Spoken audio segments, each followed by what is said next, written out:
Bien. Seguimos, si no te abro el micrófono, imposible hablar. Seguimos con la lectura del Nuevo Testamento. Cierra el micrófono porque Claudio hace mucho ruido ahí, sin querer. Sí, más o menos. Respira por ahí también. Sí, sí, se Respira. escucha. Este micrófono anda bien, ¿eh? A fuerte anda, capta Anda todo. fuerte, sí. Muy bien, Así que entonces confía, audiencia, en el Señor. seguimos. Recuerde que Santa Cena el próximo jueves, Santa Cena el próximo sábado, los 3 primeros días de reunión del mes próximo, que ya empieza dentro de poquito, tenemos la Santa Cena, así que participen los hermanos. ¿Sí? Jueves, sábado y domingo de este próximo mes que se inicia tenemos la Santa Cena. Gloria a Dios. Muy bien. Y estamos leyendo el Evangelio según San Juan. Vamos a leer todo el Evangelio de Juan hasta terminarlo. Y así seguimos con todos los libros que faltan del Nuevo Testamento leer.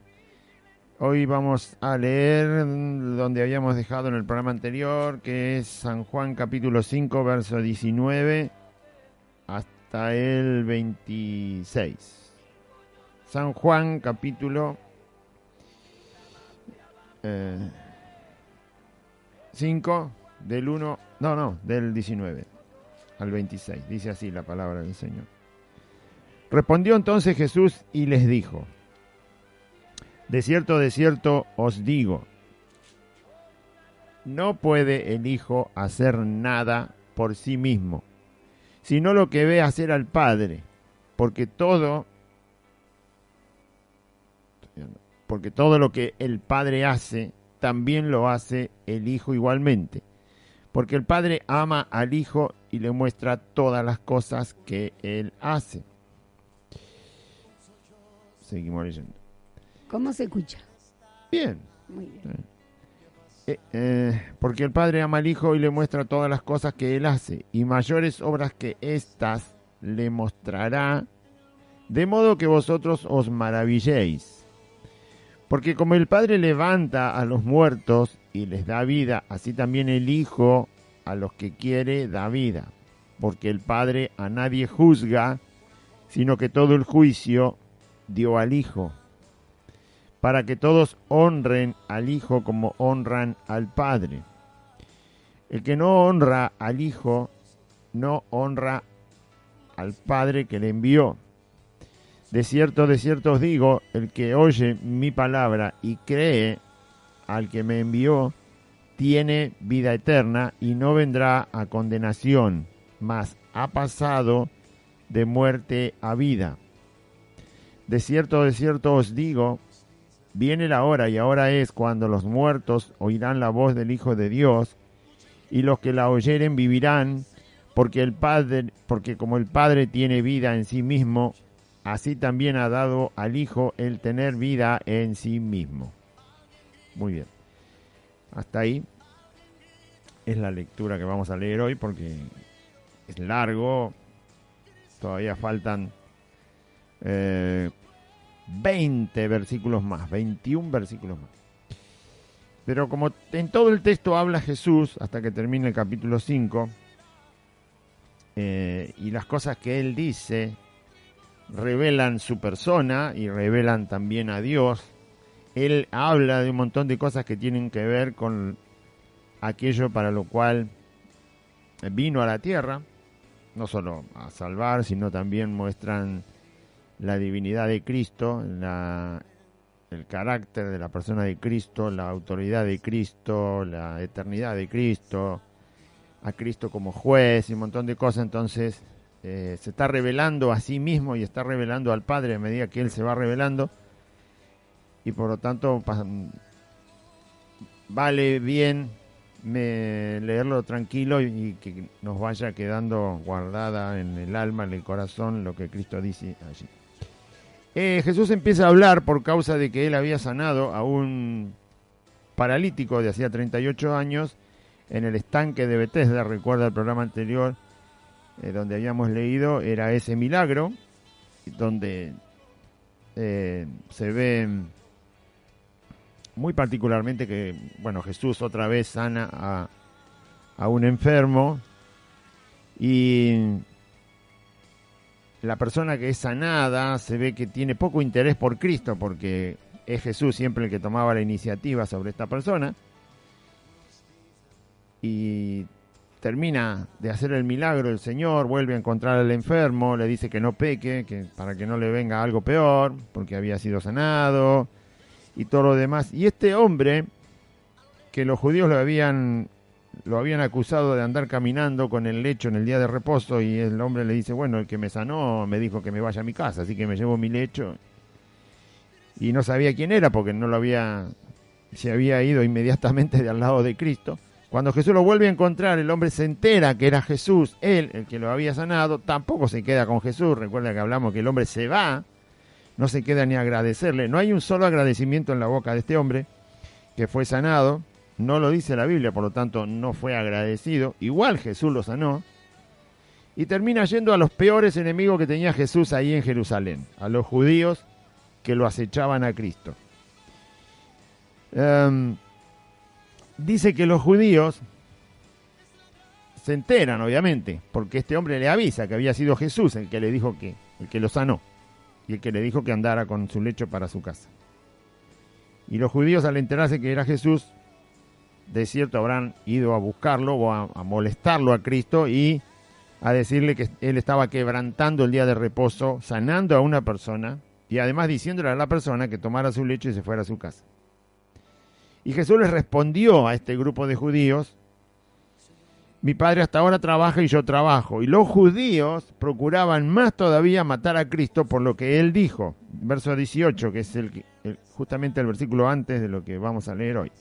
Por esto los judíos aún más procuraban matarlo, a Cristo, porque no solo quebrantaba el día de reposo, según ellos, no lo quebrantó Jesús, pero ellos decían que sí, sino que también decía que Dios era su propio Padre, haciéndose igual a Dios.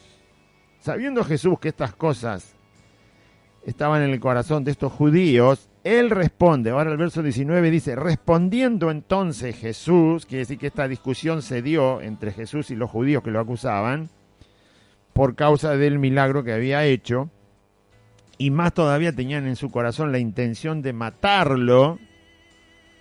Fíjese cómo responde Cristo ante la intención de alguien de matarlo. Es bastante interesante, ¿no? Porque si alguien te quiere matar, si alguien te está odiando tanto como para matarte, ¿no? Como es el caso de Jesús, y de acusarte falsamente de algo que uno sabe que no ha hecho, y Jesús responde, y ahora va a ver, por eso dije, vamos a, estos son 27 versículos, casi 28 versículos que Jesús habla él solo, él habla, él expone, él dice, él enseña, por causa de lo que estos judíos le dijeron de que no podía hacer eso en el día de reposo, no podía sanar y no podía mandar a la gente a quebrantar el día de reposo.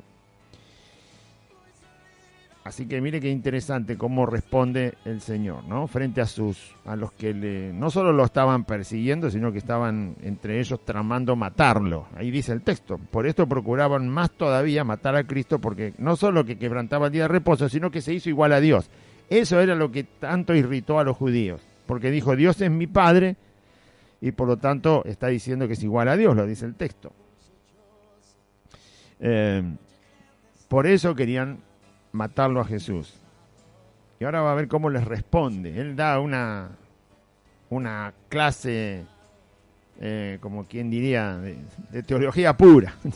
Habla todo de Dios. Habla de Dios y de Él. Habla de Dios y de Él. Habla de Dios y de Él. Habla de Dios y de Él.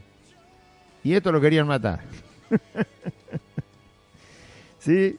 Encontrarse con Cristo es encontrarse con Dios mismo. Entonces, por más que estos querían destruir a Cristo, y Jesús les expone la verdad, era gente que conocía las Escrituras, en ningún momento Jesús se defiende por causa de la acechanza y de la amenaza sobre su vida, sino que expone la divinidad de Dios y expone su propia divinidad. Él es Dios y su Padre es Dios, y todo eso es lo que está diciendo hasta que termina el capítulo 5.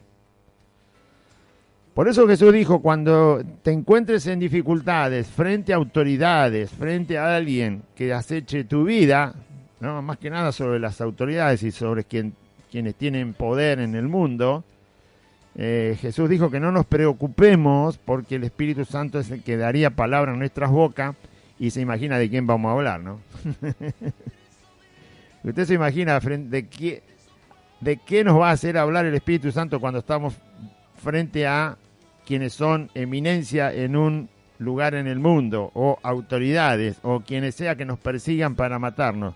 Abrimos la boca, ¿puede usted ya saber de qué vamos a hablar? Bueno, de Cristo vamos a hablar. Porque esto es lo mismo que hace Jesús. Lo están amenazando de muerte, están planeando delante de sus propios ojos matarlo, él lo sabe, por supuesto. Y fíjese cómo responde el Señor, ¿no? Bien. Verso 19, seguimos, vamos a leer entonces. Respondiendo entonces Jesús a estos judíos que querían matarlo y que le decían que no podía hacer eso en el día de reposo y que no podía decir que Dios era su Padre porque estaba blasfemando, entonces Jesús respondió y les dijo, de cierto os digo. San Juan 5:19. No puede el Hijo, que es Él, hacer nada por sí mismo, o sea, sino lo que ve hacer al Padre. Cuando Jesús dice esto, está echando por tierra todas las locuras que decían los judíos, los enemigos de Cristo, de que Él era alguien que estaba engañando al pueblo, porque eso es lo que decían. Vos estás engañando al pueblo, vos estás haciendo que el pueblo se desvíe de los caminos de Dios. Lo acusaban de enseñar doctrinas fuera de la ley de Moisés, y él decía, todos sus enemigos y los que lo acusaban, como no podían negar las obras que Jesús hacía, porque si vos tenés un paralítico de 38 años y Jesús le dice levántate y andate a tu casa, no podés negar eso, porque el paralítico estaba paralítico hacía 38 años. Y Jesús lo hace caminar en un instante. Entonces eso no se puede negar porque estaba a la vista. Ellos mismos lo vieron, no en el momento, pero lo conocían al paralítico porque estaba en ese estanque hacía mucho tiempo. Y los judíos que andaban en la ciudad de Jerusalén lo conocían. Y conocían los casos más graves de enfermedad que había. Los conocían porque la gente estaba permanentemente ahí para poder sanarse. Entonces no se podía negar eso. Como no podían negar eso, porque Jesús lo había hecho, como sanar a un ciego o cualquier otro milagro que Jesús hacía, ¿qué hacían? Atacaban el mensaje de Cristo, porque el mensaje sí lo podían negar, por supuesto mintiendo y torciendo las Escrituras, podían negar que las cosas que Jesús decía eran un mensaje de Dios o que tenían que ver con las Escrituras del Antiguo Testamento. Entonces atacar el mensaje era más fácil, porque un mensaje no se ve.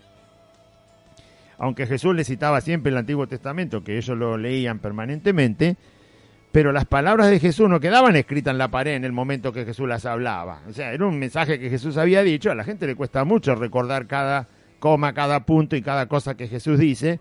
Ahora sí lo tenemos todo escrito. Pero en ese momento Jesús se ponía en un lugar del templo y hablaba el Evangelio, hablaba el mensaje del Padre.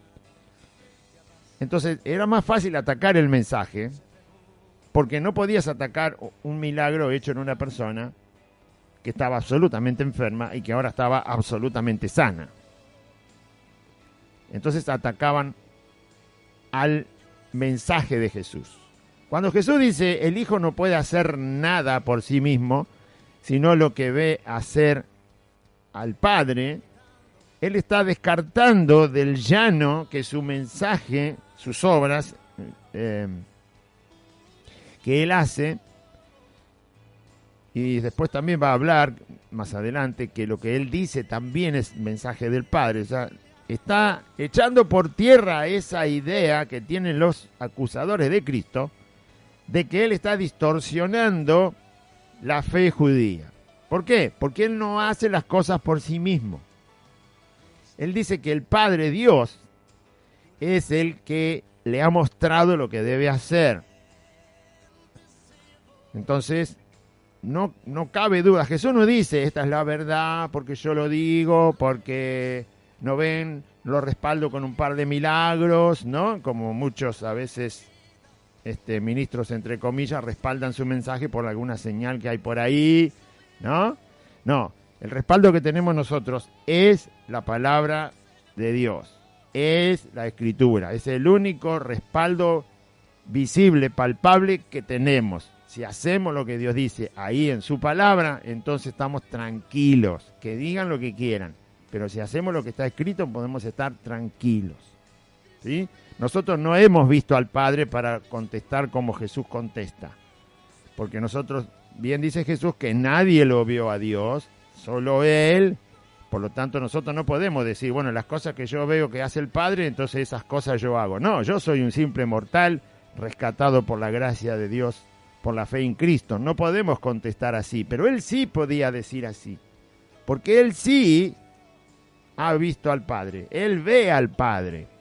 La Biblia dice que el único que le ve es Él.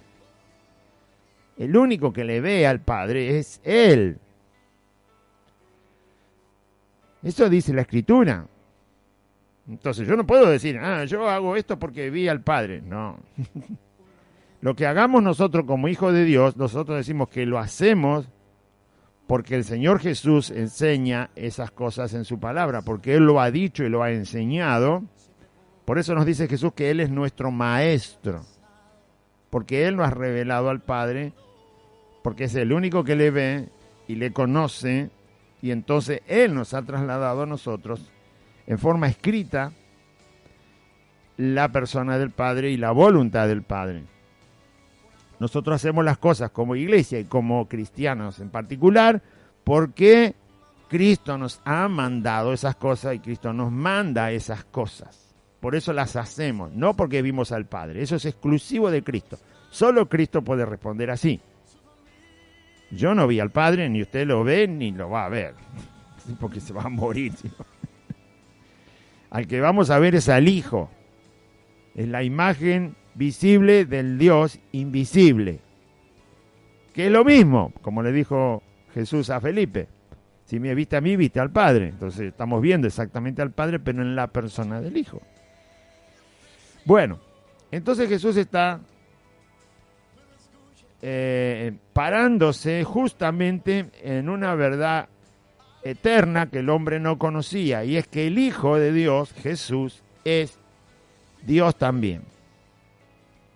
El Hijo no puede hacer nada por sí mismo. Lo que ve hacer al Padre, eso hace. Porque todo lo que el Padre hace, también lo hace el Hijo igualmente. Es decir, que todo lo que Dios, el Padre, hace, eso es lo que hace el Hijo, Jesús. Cuando Jesús anduvo en la tierra, nosotros vimos exactamente la mano de Dios moverse de acuerdo a su propia voluntad. Eso es lo que vimos y eso es lo que rescatan los 4 evangelios. Es la voluntad del Padre en la persona del Hijo llevada a la realidad delante de nuestros ojos. Ayer, el otro día, cuando hablamos de que Jesús había muchos enfermos, y yo recuerdo que un pastor dijo que Jesús ese día sanó a un solo enfermo, no sanó más el día que estuvo en el estanque de Betesda, y la verdad que llama la atención que Jesús haya sanado a solo una persona, siendo que el texto dice que yacía una multitud de enfermos, ciegos, cojos y paralíticos, y usted dice, qué mezquino Jesús que sanó a uno solo. Lo que pasa es que nosotros nos olvidamos algunos detalles. En el estanque, cuando el ángel movía las aguas, ¿cuánta gente se sanaba? ¿Usted leyó el pasaje una vez? Lo leímos el otro día. ¿Cuánta gente se sanaba cuando aquel ángel de tanto en tanto venía a mover las aguas y el primero que entraba al agua se sanaba, el segundo no se sanaba, el primero solo se sanaba? ¿Cuánta gente se sanaba en el estanque de Betesda cuando el ángel venía de tanto en tanto a mover las aguas? Uno solo. ¿Cuántos enfermos sanó Jesús ese día que estuvo en el estanque de Betesda? ¿Cuántos sanó? Uno solo. ¿Por qué sanó uno solo? Porque él era exactamente el que sanaba cuando el agua se movía. Hizo exactamente... Jesús no quebrantó aquello que el Padre había establecido, que uno solo se sanara en ese estanque. Y usted me dice, ¿y los demás? Ahora le digo, espere, no se apure. Entonces Jesús hizo exactamente lo que ocurría en ese estanque. Dios había determinado que en ese estanque se iba a sanar uno por cada vez que el agua se movía por el ángel. Ese día el ángel no necesitó venir, porque estaba Jesús ahí. Obviamente que el ángel lo estaba mirando. Es un ángel del Señor y dice, bueno, está Jesús ahí, yo no hago nada, dijo el ángel. Anda Jesús por ahí, vamos a ver, si no me dice que mueva el agua, no la muevo. A lo mejor no era tiempo todavía. El ángel no sabía cuándo tenía que venir. Dios le decía qué día tenía que ir el ángel ahí a mover el agua, porque ese día Dios quería sanar a uno. Y Jesús ese día estaba ahí, que era el mismo, Él era el que sanaba cuando el agua se movía. Era Cristo, pero desde el cielo, por supuesto. Ahora estaba en carne y hueso y estaba en el estanque. ¿Cuántas personas iba a sanar Jesús estando en el estanque? Una sola, porque eso era lo que había establecido Dios en ese estanque. Lo que ve hacer al Padre, eso hace el Hijo. Si el Padre había establecido que uno se sanara en el estanque, de tanto en tanto, bueno, uno se sanó en el estanque ese día que Jesús, siendo Dios, estaba ahí. Eso lo hace igual a Dios. Por eso el pasaje está junto con este texto donde Jesús se hace igual a Dios. Explica que es Dios y que solo hace lo que el Padre hace. Lo mismo hace el Hijo. Por eso hay una sola sanidad en ese estanque, porque ya de antes estaba establecido por Dios que uno solo se sanaba ahí, cuando el ángel venía. Y usted dirá, ¿y los otros enfermos por qué no los sanó el Señor? ¿Y la misericordia del Señor dónde está? Muy bien, vamos. Si usted es lector de la Biblia, se tiene que acordar que este estanque estaba en la ciudad de Jerusalén. La ciudad de Jerusalén no era una ciudad, ya le digo, de 40 kilómetros por 40 kilómetros. Era una ciudad antigua que albergaba mucha gente, pero muchísima gente menos que lo que es hoy la capital federal, por ejemplo. No había 3 millones de personas ahí. ¿Sí? Entonces, era una ciudad donde lo que ocurría rápidamente era noticia. Era fácil acceder a lo que estaba pasando en la ciudad porque no era una ciudad para caminarla durante 3 días, ni un día. Era una ciudad donde rápidamente uno, no tengo ahora las medidas, pero es una ciudad donde uno puede ir y venir rápido durante el día, ¿sí? Va de una punta a la ciudad y va y vuelve y se enteran las noticias rápidamente. Ese tipo de ciudad era la ciudad de Jerusalén. El estanque, ¿dónde estaba? En la ciudad de Jerusalén. Jesús sanó a un solo enfermo, de acuerdo a lo que Dios había establecido y que cumple lo que dice ahí. Lo que el Hijo ve hacer al Padre, eso también hace el Hijo. ¿Y qué pasa con el resto de los enfermos que estaban ahí? Muy bien, un poco más adelante, Jesús está más o menos por la mitad de su ministerio acá. Más o menos. O pongamos que está en el primer año, quedaban 2 años de ministerio de Cristo. No fue la única vez en que Jesús estuvo en Jerusalén, pero supongamos que no sanó a ninguno del estanque. 2 años después, cuando Jesús muere en la cruz, resucita al tercer día, está 40 días con los discípulos, resucitado, se va al cielo. 10 días después, viene el Espíritu Santo, empiezan a predicar los discípulos, y la Biblia dice que en poco tiempo muchas personas se convirtieron en Jerusalén, y había después tantos enfermos, dice la Biblia, que los ponían en la calle, ¿se acuerda? Para que Pedro pasara y al menos la sombra de Pedro tocara a los enfermos, y así como la sombra de Pedro tocaba a los enfermos que estaban en la calle, de la cantidad que eran, dice la Biblia, que todos aquellos sobre los cuales caía la sombra de Pedro eran sanados de cualquier enfermedad que tuvieran. ¿Se acuerda de eso, no? Eso pasó en Jerusalén. Estos enfermos que quizás estuvieron en el estanque y no pudieron de ninguna manera sanarse, primero escucharon que en Jerusalén se empezó a predicar el Evangelio el día de Pentecostés. Toda la ciudad se alborotó. Todo el mundo lo sabía. Empezó a haber señales.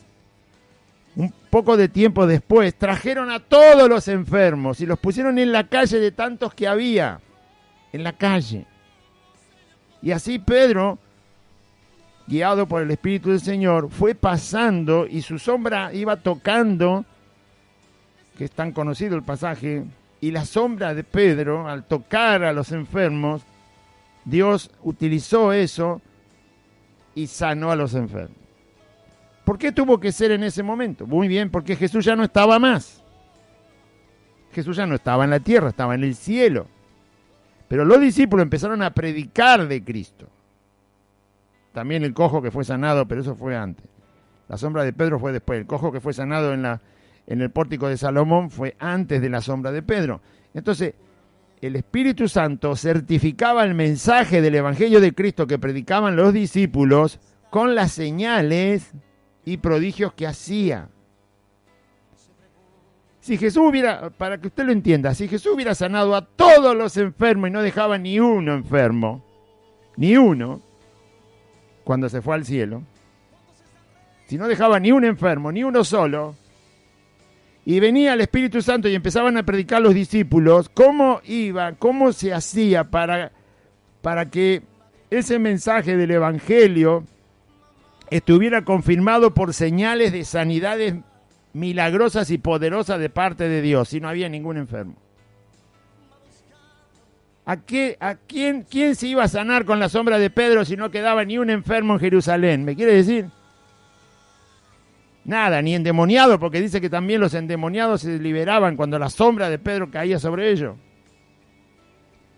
Dios es soberano y dejó justamente enfermos sin sanar, por lo menos en el texto del estanque de Betesda sabemos que había enfermos sin sanar, primero porque ahí se sanaba uno solo, y uno solo sanó Jesús para demostrar que es Dios, el mismo Dios que sanaba con el agua. Cualquiera puede sacar esa conclusión. Si Jesús sanaba a todos en el estanque, no se podía ver que Él era el mismo que sanaba antes, cuando el ángel venía. Pero si sana a uno solo, sí, porque ocurre lo mismo. Y además, si sanaba a todos los enfermos, poco tiempo después, cuando se empieza a predicar en Pentecostés, no quedaba ningún enfermo para sanar. Y por lo tanto no se iba a ver el poder del Cristo resucitado, porque eso es lo más importante. No, lo importante no era que Pedro era un sanador divino. No, lo importante era ver que Pedro estaba diciendo, este Jesús que mataron ustedes, ahora Dios lo ha levantado de los muertos, ha resucitado y es el Hijo de Dios. Él es el que ahora ven ustedes que está sanando, como sanaba cuando estaba Él en Jerusalén. Ahora Él no está en Jerusalén, está en el trono. Resucitó de los muertos y Dios le ha hecho Señor y Cristo. Y entonces vieron con sus ojos que la cantidad de enfermos que había en la calle se sanaban por el poder de Cristo. O sea, está vivo. Demostró que estaba vivo porque sanó de la misma manera con la sombra de Pedro que cuando Jesús estaba en Israel. Por eso uno puede entender que Jesús no sanó a todos los enfermos ahí en el estanque de Betesda, por más de una razón. ¿Me quiere decir cómo se va a ver el poder de Dios si todos fuéramos absolutamente sanos? ¿Cómo lo va a ver? ¿Cómo va a entender que Cristo está vivo? ¿Cómo lo vamos a experimentar que Él se llevó en la cruz las enfermedades, que tiene poder para sanar las enfermedades? Es una evidencia más de su resurrección y de su divinidad y de que su mensaje es verdad. Porque Él sana a todos esos enfermos aquel día que Pedro anduvo con su sombra pasando por donde estaban los enfermos en la calle. ¿Entiende? Bueno, es simplemente una explicación para que no se le mezclen las cosas. Porque a mí también me llamó la atención de que Jesús, estando en una multitud de enfermos, solo sanó a uno. Cuando en el resto de los evangelios vimos que muchos enfermos que habían ido a donde estaba Jesús, Jesús los sanaba. ¿Por qué dejó esta multitud de enfermos sin sanar? Porque los sanó más adelante, cuando los discípulos empezaron a predicar en Jerusalén, en la misma ciudad, donde Él había sanado muchos. Volvió a sanar, pero ahora estando resucitado. Volvió a hacer lo mismo el Señor Jesús, a través de la sombra de Pedro. Podría haber hecho de otra manera, pero lo hizo así. Seguimos leyendo entonces. Entonces Jesús dice, lo que el Hijo ve hacer al Padre, Él también lo hace. Porque todo lo que el Padre hace, también lo hace el Hijo igualmente. Se está haciendo igual a Dios en todo lo que dice. Está proclamando que su Padre es Dios y por lo tanto Él es Dios, porque hace exactamente lo mismo que ve hacer al Padre. El conocimiento del Padre, o sea, al conocer al Padre, Él hace lo mismo que el Padre, porque lo conoce, porque lo ve, porque Él es Dios también. Porque Dios habita en una luz inaccesible. Si Cristo puede acceder a esa luz inaccesible, donde habita Dios, quiere decir que Él es Dios. ¿Sí? Porque el Padre ama al Hijo y le muestra todas las cosas que Él hace. Dios el Padre ama al Hijo, a Jesucristo. O sea, el amor del Padre está expresado en la vida de Cristo al mostrarle todo lo que es y todo lo que es capaz. Es decir, hay una comunión perfecta.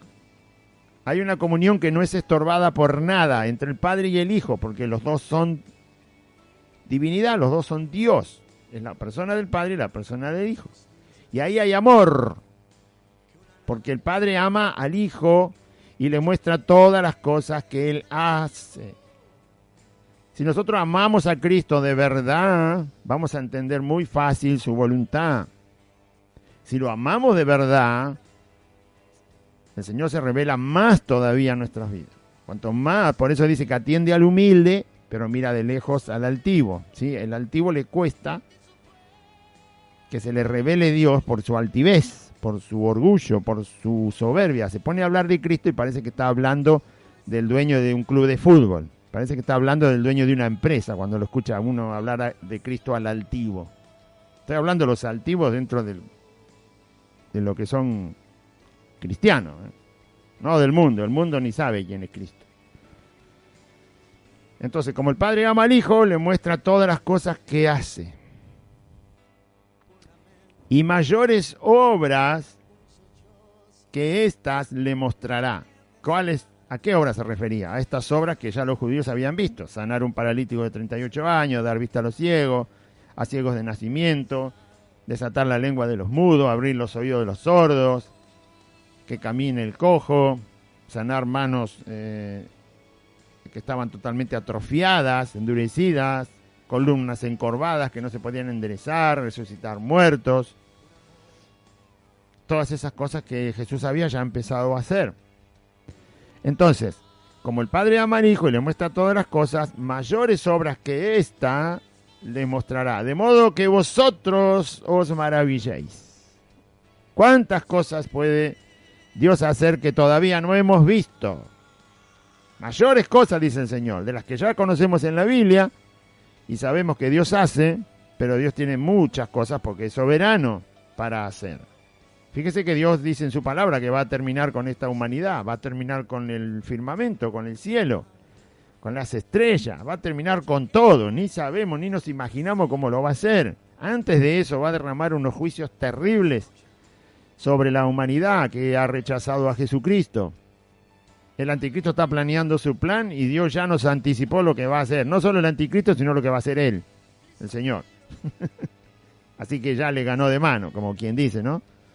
¿De qué nos va a asustar el anticristo y todo lo que el anticristo está planeando si Dios ya reveló sus planes? Las artimañas del diablo dice que ya las conocemos. ¿Sí? Dice que nosotros no ignoramos las maquinaciones del diablo. No las ignoramos porque Dios ya las ha revelado. Desde el Génesis nos muestra cómo es el enemigo, Satanás, y hasta el final casi de la Biblia nos muestra su actividad y qué es lo que tiene en mente para infundirle a los hombres y que los hombres lo hagan. Así que todo este despliegue de maldad es obra de Satanás y sus demonios. Y sabemos que él lo infunde, lo transmite a los corazones de los que son hijos rebeldes que no quieren creer en Dios. Entonces, pero Dios va a hacer cosas mucho más grandes. Y cada uno debe tener un testimonio en su vida de lo que Cristo ha hecho con él cuando le ha rescatado, cuando lo ha llamado, cuando lo ha impulsado a seguir en su camino, cuando lo ha movido a permanecer, a orar, a hacer su obra, a servir a Cristo, a entender su palabra. Cada uno hay cosas maravillosas que Dios hace en la vida de las personas. O sea, cuando Dios hace cosas, cuando Cristo hace cosas que son la mano de Dios, del mismo Dios, los hombres y mujeres se maravillan. Se maravillan porque no las hace nadie, se maravillan porque nadie puede hacer esas cosas, nadie puede sanar a la distancia a un enfermo, nadie puede rescatar del intento de matarse a una persona si ni siquiera sabe dónde está.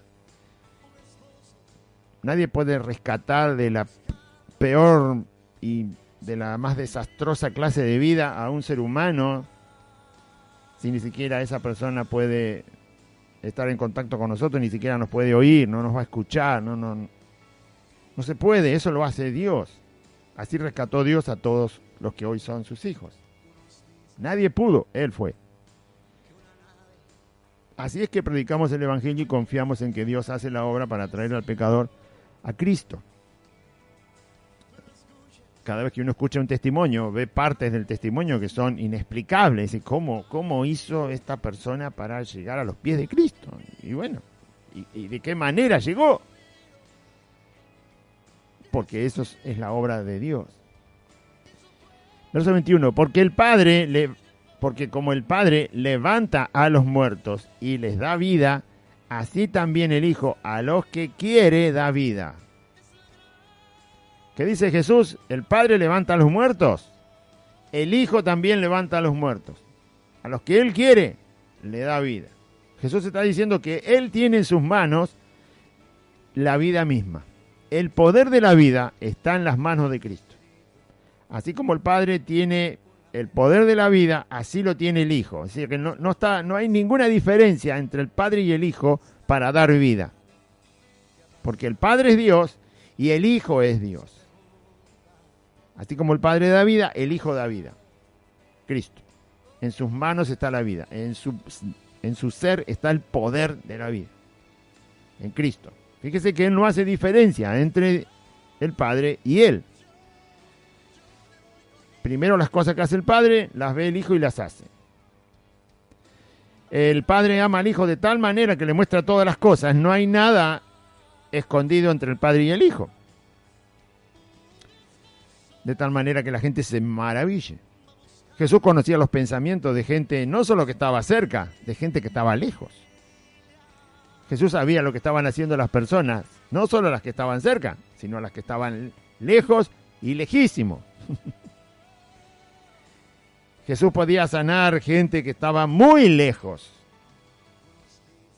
O sea, podía hacer lo que quería. No tenía ningún problema. ¿Por qué? Bueno, porque es igual que Dios. Por eso lo podía hacer. Y lo hizo. Da vida a los que Él quiere. Por eso dio vida a Lázaro, que ya no tenía ninguna posibilidad de vida. Ni él, ni su cuerpo que había quedado en esa tumba, en esa cueva. No había ninguna posibilidad de vida y Jesús al que quiere le da vida. Amén. Verso 22. Porque el Padre a nadie juzga, sino que todo el juicio dio al Hijo. ¿A quién juzga Dios el Padre? A nadie, dice el Señor. ¿A quién le dio el juicio? Al Hijo le dio todo el juicio. ¿Sí? Jesús era el juez de la humanidad que lo rechazó. Jesús es el juez de de todo juicio que se tenga que hacer. Jesús es el juez. ¿Por qué no lo es el Padre?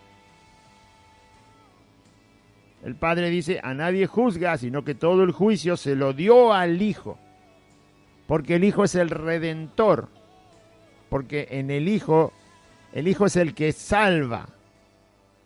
Si el juicio lo hiciera solo Dios el Padre, entonces no se puede salvar nadie. Porque no hay nadie en el intermedio. Si yo me pudiera presentar delante del Padre, y el Padre es el que hace el juicio, No tengo a nadie en mi defensa. Ante el Padre no se salva nadie. Pero el Hijo es el que tiene el juicio. Al Hijo se le dio el juicio. Porque el Hijo es justamente el intermedio. Abogado tenemos para con el Padre. A Jesús el justo, dice la Biblia. ¿Sí?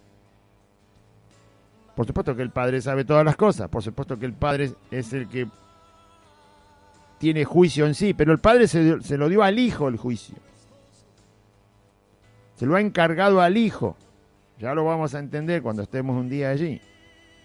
Pero si Dios fuera el único que juzga, si Dios el Padre es el que hace el juicio, no hay nadie en el intermedio, estamos solos y por supuesto perdidos.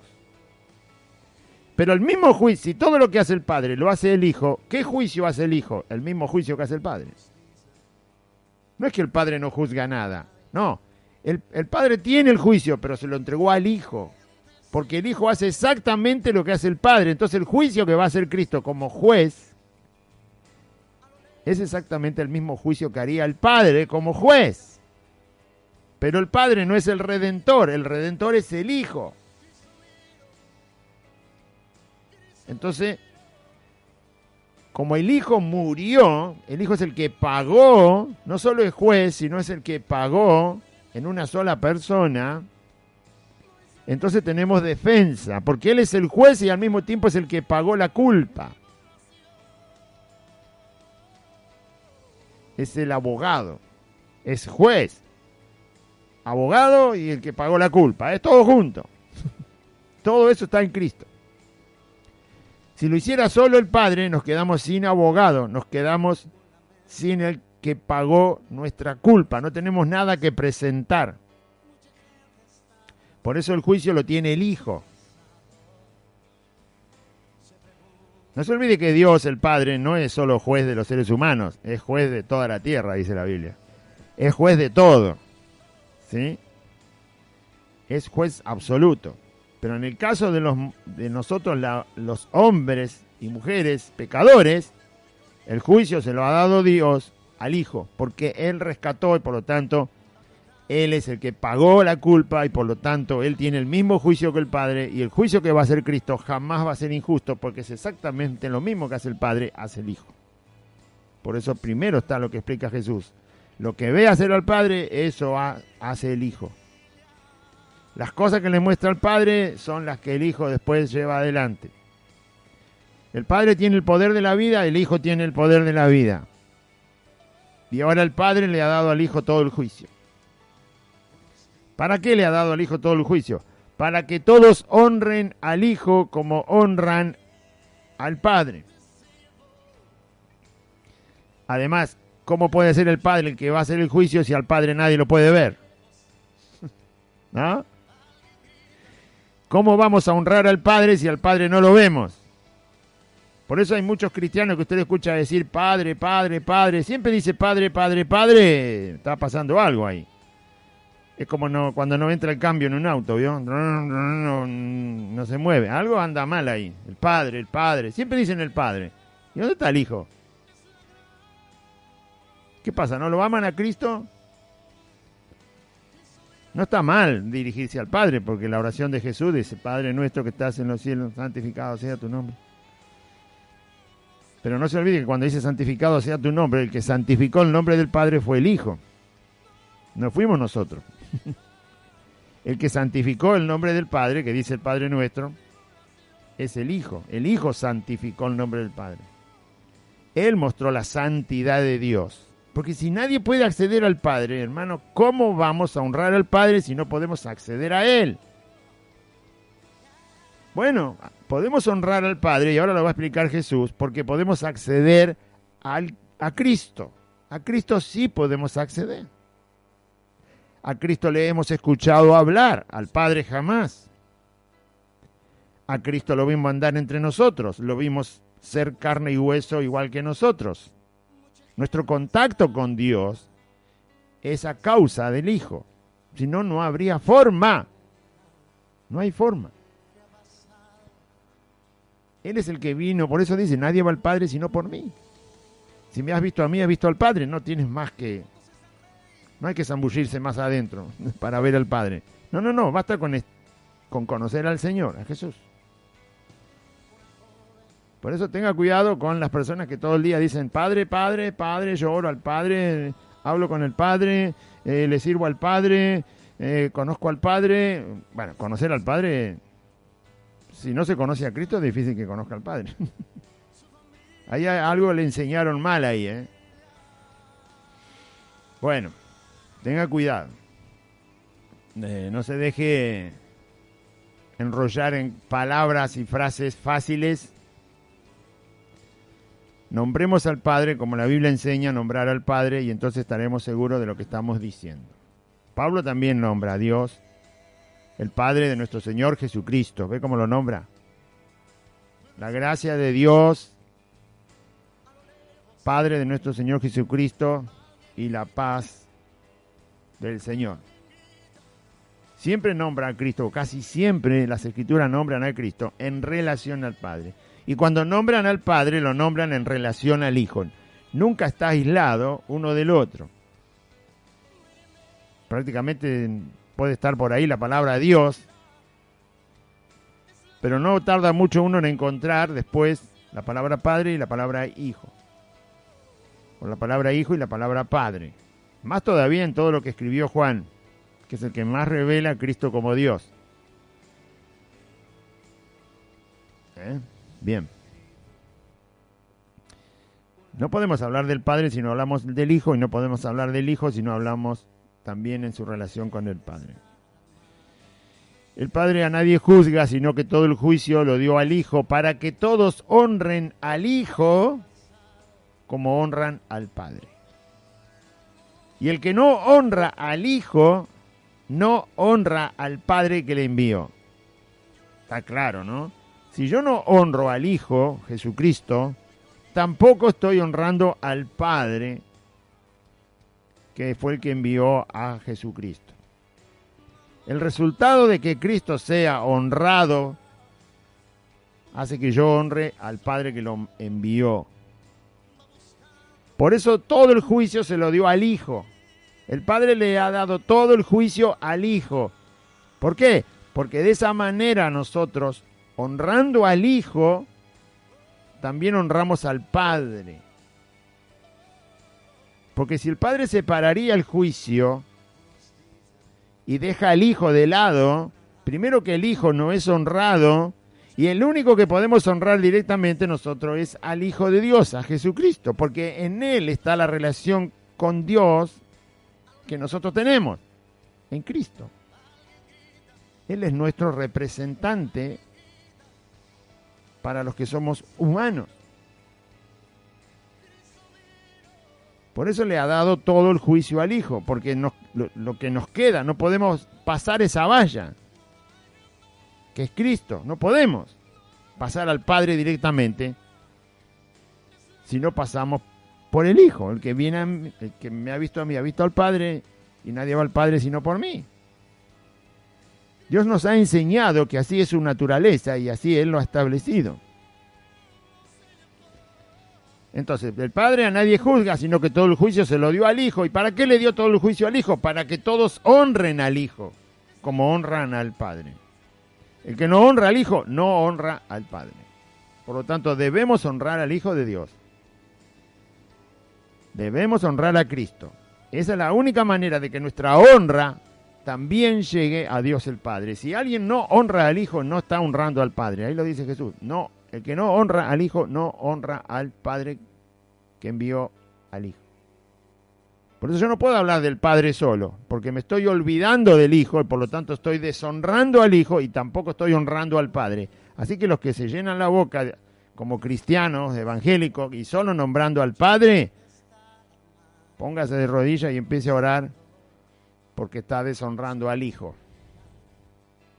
Porque usted solo nombra al Padre, al Altísimo, al Padre, al Altísimo, al Adonai, al Padre, al Altísimo. ¿Qué pasa? Que no le gusta nombrar al Hijo, no le gusta nombrar a Jesucristo. Le molesta a Jesucristo. Si le molesta a Jesucristo, le molesta a Dios. Si no quiere honrar a Jesucristo, en su oración, en su proclamación, en la predicación del Evangelio, en la lectura de la palabra, en el discernimiento de lo que uno lee en el Antiguo o el Nuevo Testamento. Si le molesta a Cristo es porque le molesta al Padre. Por lo tanto, si le molesta al Padre, le molesta a Dios. Si le molesta a Dios, debe ser socio de algún demonio.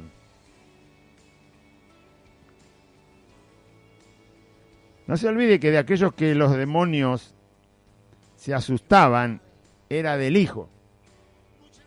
Cuando el Hijo apareció en la tierra, los demonios decían, ¿para qué viniste? Nos venís a molestar, le decían los demonios. Venís a destruirnos. Apártate de nosotros, le decían los demonios. Yo te conozco que eres el Santo de Dios. ¿Por qué se asustaban cuando estaba Jesús? Porque los demonios tampoco pueden ver a Dios. Jesús dice que el único que vio a Dios es Él. Para que usted lo entienda, obviamente esto es una cuestión de una teología demasiado profunda y quizás ni siquiera inalcanzable, quizás inalcanzable digo, de que si el único que ve al Padre es Jesucristo, los demonios no conocen al Padre directamente. Por eso no se pueden asustar del que no conocen, porque nunca lo vieron. ¿A quién vieron los demonios cuando no eran demonios todavía? ¿A quién conocían? Al Hijo. Al Hijo de Dios sí lo conocían. Por eso cuando lo vieron en la tierra, en el cuerpo de Jesús, se espantaron. Eres el Santo de Dios. O sea, vos sos la imagen visible del Dios invisible que nosotros no lo conocemos, pero a vos sí te conocemos. Al Hijo lo conocen. Y por eso le tenían miedo. Porque era el Hijo de Dios y ellos eran demonios. Entonces, si alguien lo proclama al Hijo para proclamar al Padre, y le asustan nombrar al Hijo y solo nombra al Padre, le digo esto porque yo lo he escuchado, y no se puede predicar el Evangelio si no se nombra a Jesucristo, el Hijo, porque al Hijo le dio todo el juicio el Padre, ojo, cuidado. Entonces, si alguien dice el Padre, Padre, Papito, Padre, Padre, Papito, Padre, pues suena muy bonito, la verdad que suena emotivo y tranquilizador, que te hablen del Padre, del Padre, del Padre, del Padre, refiriéndose a Dios, pero nunca te nombran al Hijo. Entonces debe haber algo. ¿Por qué le asusta tanto el Hijo? ¿Por qué su boca no lo puede proclamar? Nadie llama a Jesús Señor sino por el Espíritu Santo. El que llama a Jesús Señor y Dios es porque el Espíritu Santo está en ese corazón y lo proclama a los cuatro vientos y no tiene problema de abrir su boca para referirse al Padre y al Hijo Jesucristo y al Señor Jesús y al Dios soberano, nuestro Señor Jesucristo. No tiene problema. Pero el que no le gusta nombrarlo y lo está esquivando, los demonios nunca le dijeron, eres el Señor Jesucristo. Los demonios le decían, eres el Santo de Dios. Eres el Hijo de Dios. Nunca pronunciaron su nombre los demonios cuando se asustaban delante de Cristo. No lo podían pronunciar porque la Biblia dice que nadie llama a Jesús Señor. Jesús es un humano, una persona, carne y hueso, en la cual estaba Dios por completo. Jesús, el Señor. Jesús, Dios. Dios en la persona de Jesús. Nunca los demonios le nombraron así a Jesús, porque no tienen al Espíritu Santo. Entonces, el que no honra al Hijo, no honra al Padre que le envió. De cierto os digo, el que oye mi palabra, el que oír y hacerla, porque Jesús dijo, esos son mis hermanos, el que oye mi palabra, la palabra de mi Padre y la hace, esos son mis hermanos y hermanas y madre. El que oye mi palabra y cree al que me envió, tiene vida eterna. Yo escucho a Cristo, su evangelio, su palabra, y al mismo tiempo debo creer que el que le envió a decir eso es Dios el Padre. Si yo creo que Jesucristo dio un mensaje solo por sí mismo, como cualquier humano que dio un mensaje en la historia de la humanidad, entonces no tengo vida eterna. Yo tengo que escuchar la palabra de Cristo, el Evangelio del Señor Jesús, y al mismo tiempo creer que el Padre mandó a Cristo, pero no solo a morir en la cruz, lo mandó a decir lo que dijo. El mensaje de Cristo es el mensaje de Dios el Padre. Es el Padre hablando, es Dios hablando, Jesús hablando, es Dios hablando. Es Dios que está hablando. Por eso cuando yo quiero hacer cosas, en mi vida particular por supuesto es individual, y si yo le fallo a Dios, Dios me pide cuenta todo el tiempo. Pero cuando la iglesia, que es el cuerpo de Cristo, es el cuerpo de Cristo la iglesia, pastores, copastores, diáconos, hermanos, cuando la iglesia se organiza de tal manera que desecha lo que Cristo dice, se está desechando al Padre que le mandó a decir a Cristo las cosas que la iglesia debe hacer y la forma en que la iglesia la debe hacer. Cuando se desecha lo que Cristo dice, y la iglesia hace las cosas como se le place, porque dicen, ¿qué tiene de malo tener un kiosco en un lugar donde se congrega la iglesia? Bueno, si a usted no le importa lo que dice Cristo, tampoco le importa lo que dice el Padre. Porque si Cristo ha determinado que no hay mercado donde se invoca su nombre, como iglesia, como cuerpo de Cristo, entonces a usted no le importa lo que dice Cristo, por lo tanto no le importa lo que dice el Padre. Por eso Jesús dice, hay que oír lo que yo digo, pero también hay que creer en aquel que me envió. Es decir, crean que mi palabra es exactamente la palabra de Dios. No es una ocurrencia de Cristo. No es que Cristo ese día se levantó, vaya a saber cómo, y dijo, bueno, hoy voy a dar una enseñanza, a ver, ¿no? Y largó una enseñanza por ahí, bienaventurados los que lloran porque recibirán consolación. No, eso lo dijo Dios. Lo dijo Cristo porque se lo dijo el Padre. Y cada palabra de la boca de Cristo y cada enseñanza de Cristo en el Nuevo Testamento es la palabra de Dios. Desafiar a Dios en su palabra y en su mensaje, queriendo nosotros hacer lo que queremos, ya sea individualmente, pero peor todavía cuando lo hacemos como iglesia, es desafiar al Dios mismo. La iglesia no puede hacer lo que quiere. La iglesia, los miembros de una congregación y sus pastores al frente no pueden hacer lo que se les ocurre. Hagamos fiestita para esto y fiestita para el otro, y hagamos acá y allá, y hagamos como la gente del club que hace la... ¿Qué? Eso no se puede hacer. Copiar cosas del mundo para hacer en un lugar donde los santos se reúnen. Hay tanto para hacer para predicar el Evangelio y se ponen a inventar cosas. Bueno, eso es no creer lo que está escrito ahí. El que oye mi palabra, además tiene que creer que el Padre me envió a decir esas palabras. El Padre me envió a decir esto. Es la palabra de mi Padre, es la palabra del Dios que creó todas las cosas. No tomemos la palabra del Señor Jesús en vano. Sino debemos proceder conforme Él enseña en su palabra. Yo, usted y toda la iglesia. De cierto os digo, el que oye mi palabra y cree al que me envió, ese tiene vida eterna. Ese sí tiene vida eterna. ¿Usted escucha las palabras de Cristo? ¿Cree que son las palabras de Dios directamente o no cree? ¿O cree que las podemos modificar un poquito? Las podemos ver a nuestro gusto, ¿no? A la moda o de cualquier otra manera que nos quede cómodo a nosotros. No se puede. Bueno, lo puede hacer, pero entonces usted no tiene vida eterna. Usted tiene una vida como la que tenía antes.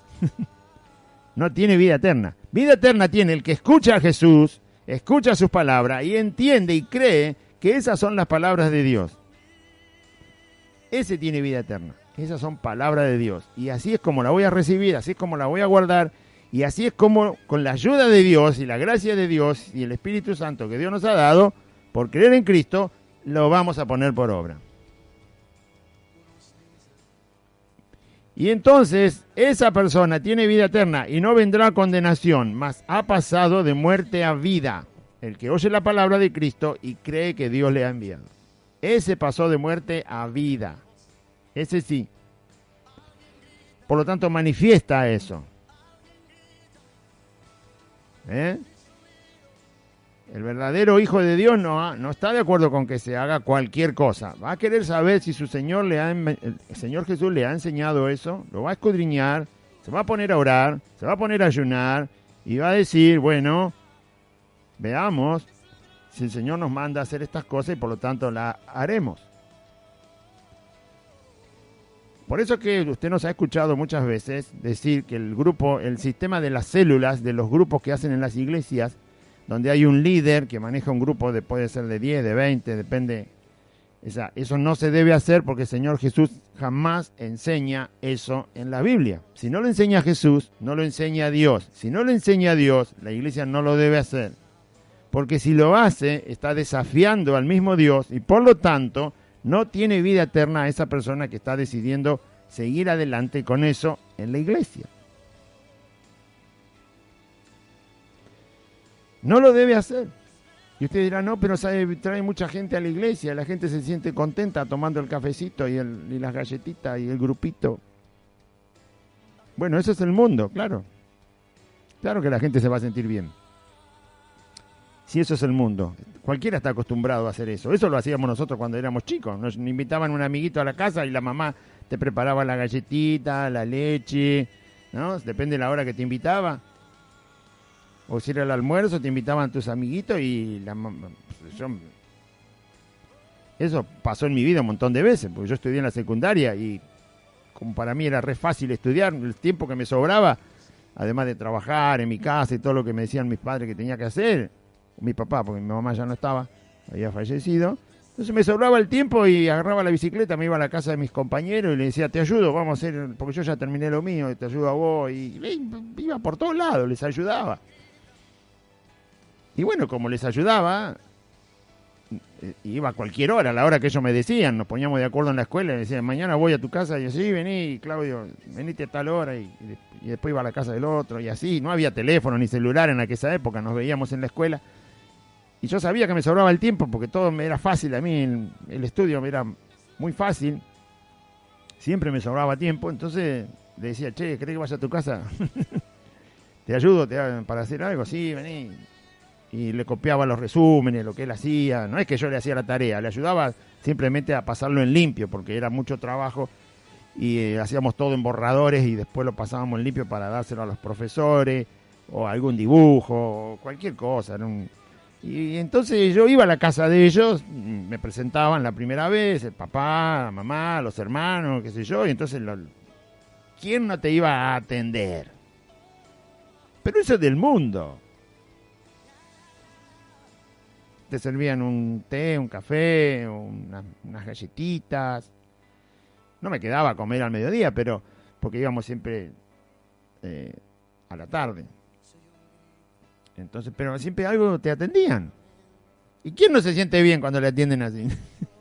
Entonces, no, pero en la célula la gente se siente bien. Claro, porque eso es del mundo. No digo que sea mal, que sea pecado, que alguien te atienda y te sirva una taza de café. Lo que es malo es primero desobedecer a Cristo, que nunca mandó eso, querer implantar cosas en la iglesia que Jesús no enseña y pretender que ahí está el poder para salvar. El poder para salvar no está ahí, el poder está en el que oye mi palabra y cree al que me envió. Ese tiene vida eterna. Tan difícil, ¿eh? El poder está en Cristo porque se lo dio Dios el Padre. Oiga mi palabra y crea que Dios es el que me envió a decir estas palabras y a hacer lo que vine a hacer. Si ustedes creen eso, entonces tienen vida eterna. Ahí se desata el poder de la salvación. En predicar y anunciar la palabra de que Jesús con su boca proclamó, porque es la palabra que el Dios eterno le mandó a decir. Esas palabras tienen poder, por eso Pablo dice, no me avergüenzo del Evangelio, porque el Evangelio que contiene la palabra de Dios para la salvación en Cristo, ese Evangelio tiene poder. No una cita de media tarde para tomar el té o de medianoche. o a la hora que la célula se reúne. No está el poder ahí. No está ni el poder para salvar, ni el poder para edificar al alma, ni el poder para que crezca en la fe, ni el poder para desarrollar el amor de Cristo. No está ahí en eso. Ahí está, hay más de un error que viene de arriba, desde el que estableció eso, que es un hombre y no es Cristo. Entonces, verso 25. De cierto os digo, viene la hora, es decir, se va a cumplir algo, ¿no? Viene la hora, que quiere decir, algo se va a cumplir. Le voy a decir lo que se va a cumplir. Y ahora es, cuando los muertos oirán la voz del Hijo de Dios, y los que la oyeren vivirán. ¿Por qué dijo que ahora es la hora cuando los muertos oirán la voz y el Señor todavía no se llevó a todos sus santos? Porque Jesús, cuando murió, Él lo está diciendo en 2 tiempos.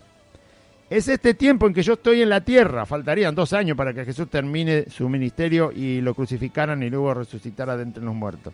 No era mucho tiempo. En la boca de Dios el tiempo, la verdad, que tiene poco significado, ¿no? Porque Dios no vive con un reloj en la muñeca, ni con un calendario en la pared. No vive en el tiempo. Entonces, cuando Jesús dice, esta es la hora en que los muertos, ¿a qué muertos se refiere? Primero a los muertos que murieron antes que Él viniera a la tierra. Hay muchos muertos como Abraham, Isaac, Jacob, los hijos de Jacob, todos los que son de que han creído, que muchos los conocemos por el Antiguo Testamento y otros no los conocemos porque no están sus nombres, pero hay mucha gente que tuvo, mientras estaba en la tierra, la fe que salva. Por eso lee Hebreos 11 y va a ver. Mucha gente que tuvo la fe puesta directamente en Dios como el Salvador, Jehová el que salva, Jehová el que da vida, Jehová el que rescata, ¿no? Jehová el Todopoderoso, Jehová el Creador. Bueno, todos los que pusieron la fe en Dios murieron. ¿Dónde estaban antes que Jesús muriera en la cruz? Estaban en las entrañas de la tierra, porque Jesús dice que Él fue a la entraña de la tierra, ahí abajo de sus pies, donde está usted ahora. ¿Dónde está? En la casa, en su casa abajo hay tierra, bueno, pero más profundo en la tierra hay un lugar donde están todos los muertos. Por ahora están todos los muertos que no han creído, los que van a ir a juicio eterno para condenación eterna. Bueno, ahí están las almas de esos muertos, todavía están ahí en las entrañas de la tierra. Antes que Jesús muriera en la cruz, también estaba ahí, pero separado por un abismo, lo enseña Jesús en un evangelio. También estaban ahí todas las almas de los que se salvan, pero separados de las almas de los que se pierden. Ahí está la historia de Lázaro, el mendigo y el rico. Pero cuando Jesús muere en la cruz, Él va exactamente a las entrañas de la tierra y todos los muertos, estuvo 3 días ahí Jesús, dice que les predicó a los espíritus encarcelados, ¿no? Cuando esperaba la paciencia en los tiempos de Noé. Bueno. Cuando Jesús va ahí, esos 3 días, en las entrañas de la tierra, Él se presentó ahí, también como el Hijo de Dios. Cuando Él resucita, el día que Jesús resucita, por eso dice, los muertos oirán su voz, porque lo vieron a Jesús ahí, los santos que se salvan, que habían muerto hasta ese día, estaban ahí, en las entrañas de la tierra, esperando que Jesús apareciera. Entonces, ahí los muertos escucharon su voz, dice que predicó ahí el Señor. Así que lo vieron y lo conocieron. Dijeron, este es en el quien habíamos confiado, así como hicimos nosotros sin verlo. Este es Jesús, el Hijo de Dios, en quien está la salvación. Así que ahí Jesús habló y esos muertos, las almas de los muertos que tenían la fe en Dios, escucharon su voz, dice, oirán la voz del Hijo de Dios y los que la oyeren vivirán. Por eso Jesús se refiere, ahora es, porque le faltaba poco tiempo, Jesús iba a ir a las entrañas de la tierra, iba a estar con las almas de los santos que creyeron, y la Biblia enseña que Jesús los sacó de ahí. Cuando Él resucitó y ascendió a los cielos, Jesús se llevó las almas de todo, por ejemplo, de Eliseo, de Elías no porque estaba en el cielo, de Eliseo, de Abraham, de Moisés, bueno, todos los que murieron y son salvos, estaban en las entrañas de la tierra. Jesús va cuando muere, al tercer día resucita, el Señor se lleva esas almas, porque oyeron su voz y vivieron, es decir, pasaron al descanso eterno hasta el día de la resurrección. No han resucitado, pasaron al descanso eterno, los sacó de las entrañas de la tierra y se los llevó a su presencia, al descanso, al dormir, hasta que Cristo resucite a los santos, todos de una sola vez. Por eso es que Jesús está diciendo, y después lo va a hacer al final, cuando el Señor venga a buscar a todos sus santos, que ya tampoco vamos a estar en un lugar en el fondo de la tierra, sino cuando morimos nosotros vamos directamente a donde están nuestros otros hermanos, en un descanso, en un dormir, en la presencia del Señor, hasta la resurrección. Necesitamos pasar por la resurrección todos juntos para tener un cuerpo. Pero cuando eso ocurra, todos los muertos, parte de esos muertos se fueron con el Señor cuando ascendió al cielo, y todo el resto de los muertos en Cristo oirán la voz del Señor y recibirán cuerpo nuevo en la resurrección. De cierto os digo, viene la hora, y ahora es porque Él fue después de morir al lugar de los muertos y se llevó a los salvos. Cuando los muertos oirán la voz del Hijo de Dios, y está separado con puntos y comas, y los que oyeren la voz del Hijo de Dios vivirán. Ese es el poder que tiene Cristo para resucitar. Ese es el poder que tiene Cristo porque tiene Él el poder de la vida en sus propias manos y en su propia decisión y voluntad. Porque como el Padre tiene vida en sí mismo, el último versículo, que ya lo había dicho antes, el Padre a los muertos da vida, así ha dado al Hijo dar vida al que Él quiere. Así también el Hijo a los que quiere da vida. En Él está el poder de la vida. Y nadie más está el poder de la vida. Porque como el Padre tiene vida en sí mismo, quiere decir que es Dios. No necesita nada. No tiene principio ni fin. Así también ha dado al Hijo el tener vida en sí mismo.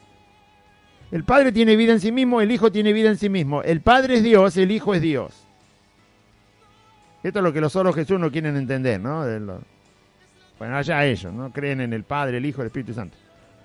Ponen todo en Jesús y todo es Jesús. Jesús es el Padre, Jesús es el Hijo, Jesús es el Espíritu Santo, solo Jesús, Jesús solo, un solo Dios, un solo...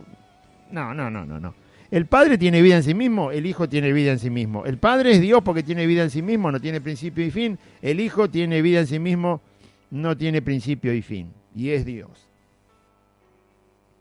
Eso es lo que Jesús les está diciendo a los judíos que lo querían matar. Es como decirle a alguien, perdés el tiempo. ¿No? Perdés el tiempo. Cuando nosotros predicamos el Evangelio, hermano, y la gente se opone, y la gente rechaza, lo único que está haciendo es perder el tiempo. Cuando le predicamos el Evangelio de Cristo, y la gente se opone, lo único que hace es perder el tiempo. Se está oponiendo al Hijo de Dios, que es Dios. Se está oponiendo al único mensaje que contiene la verdad, que es el mensaje de Cristo, que es el mensaje de Dios. Se está oponiendo a la vida misma que está en Cristo y al que Él quiere la da. Se está oponiendo a la única posibilidad de la vida eterna. Se está oponiendo a lo que Dios ha establecido. Entonces pierde el tiempo. El que se opone al Evangelio pierde el tiempo. El que predica un falso evangelio pierde el tiempo. El que escucha a alguien que predica un falso evangelio pierde el tiempo. El que sigue un falso evangelio o una religión llamada evangelio, religión hecha por los hombres, pierde el tiempo. Jesús está hablando con sus verdugos. Les está diciendo en la cara que es Dios, que Él es inmortal e indestructible. Jesús murió en la cruz porque Él entregó la vida, si no nadie se la quitaba. Porque Él la entregó voluntariamente por ser Él un sacrificio.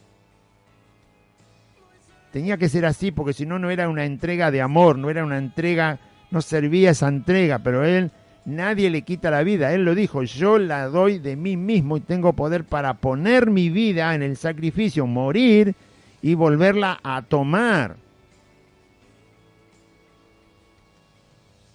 No se olvide que cuando Jesús resucitó con a propósito, resucitó con los huecos en las manos. Era un hueco que más o menos debería tener unos 4 centímetros por lo menos, el daño que dejó los clavos en la mano de Jesús, o en la muñeca, o en la antemuñeca, donde se lo hayan puesto. Resucitó con ese hueco en la mano para que Tomás metiera el dedo ahí, para que los discípulos lo vieran. Y sin embargo, no le hacía nada a ese hueco en la mano. A nosotros nos hacen un hueco así en la mano y nos morimos del tétano a los 15 días. Y le dijo a Tomás que metiera su mano en el costado. Entraba el puño de un hombre. El puño de un hombre entraba en el costado de Cristo, donde le hicieron un hueco con una lanza, donde no sé si era el derecho o el izquierdo, la Biblia no lo dice. Donde tenemos las entrañas. No donde están las costillas, sino donde están las entrañas, más abajo de la última costilla.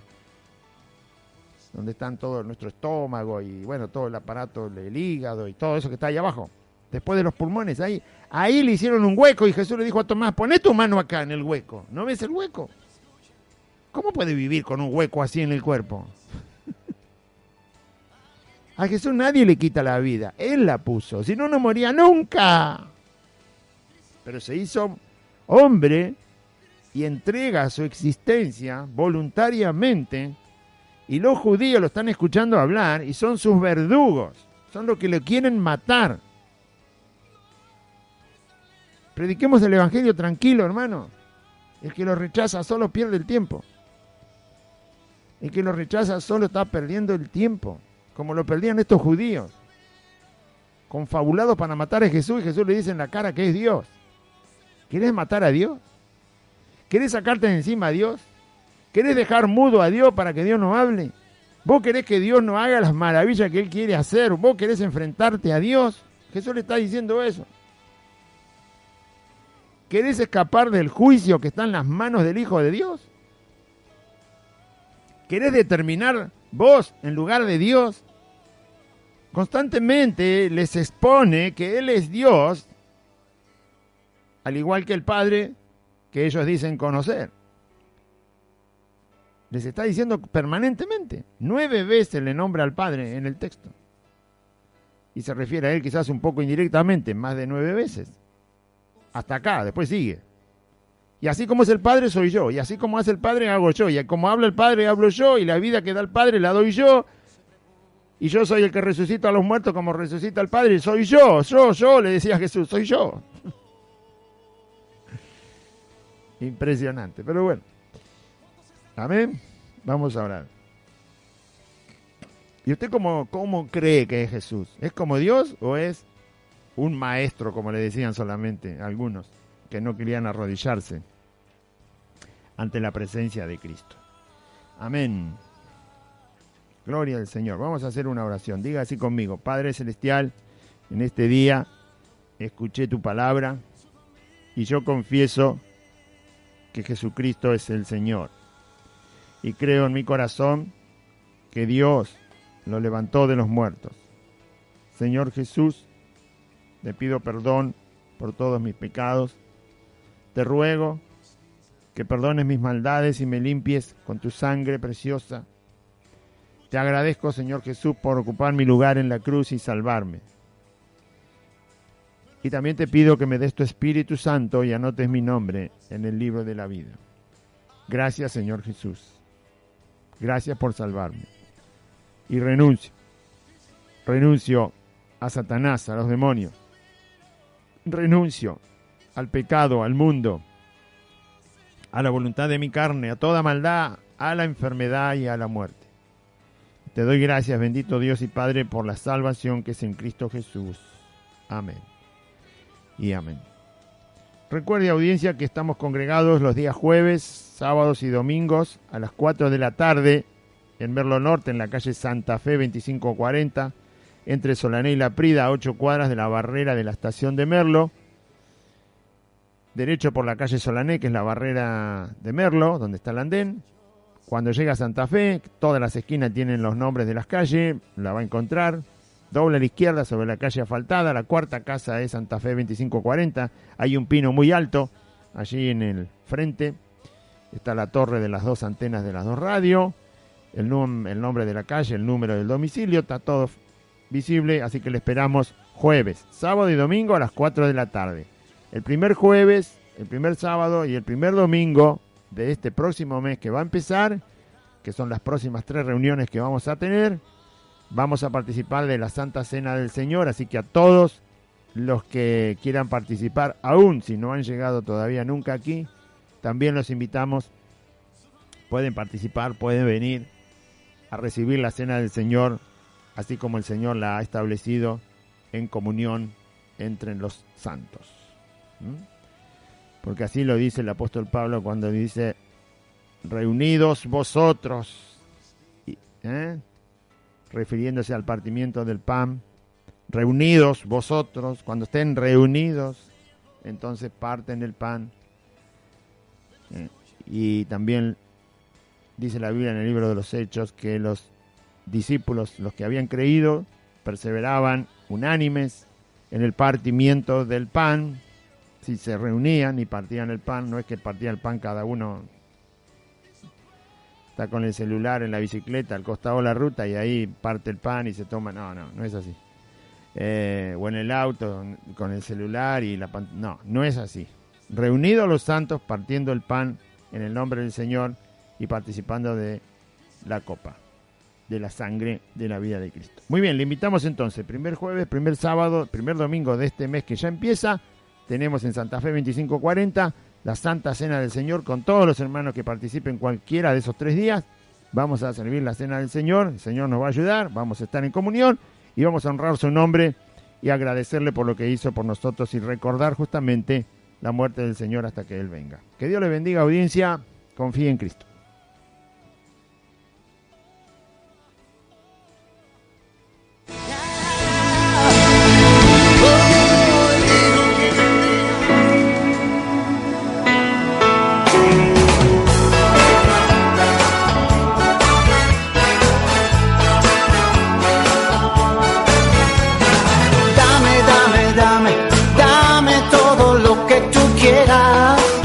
Hasta aquí compartimos Buenas Nuevas, un programa evangelístico, dinámico, reflexivo, pensado en usted y hecho con amor. Buenas Nuevas, creado y conducido por Aide y Claudio.